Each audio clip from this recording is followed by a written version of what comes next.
My late father, the economist Herbert Stein, had a few favorite quotations. One of them was from a European thinker named Oxenstierna, if I have that name right. The quote went simply, "Observe, my son, with what little wisdom the world is governed." This comes to mind as our nation is convulsed by fiscal problems, especially a titanic budget deficit. This bipartisan mess, caused by GOP tax cuts that went too far and Democrat spending that went too far, is stirring talk of the need for tax increases and spending cuts. Some of this, tax increases on the very rich, makes perfect sense to me. But one of the ideas getting noodled around is just plain foolish. That's the idea of junking or severely limiting the deduction for tax purposes of interest on home mortgages.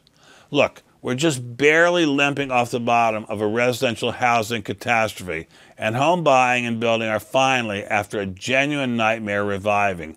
If we could get housing roaring back, that would go a long way towards full recovery for our economy.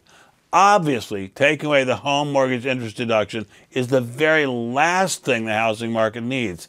I'm not saying it would hit every home buyer, but a home is an investment. If we lower the return on the investment, well, you get the picture.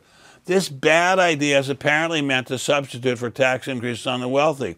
But this is strange. The rich, by definition, are rich. That's why they're called rich.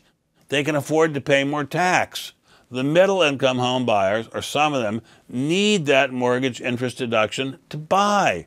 So we have the question, do we want to clobber housing, hurting millions of home buyers, builders, construction workers, and timber people, or tax the people who have two Benzes and a Bentley? How could this even be an open question?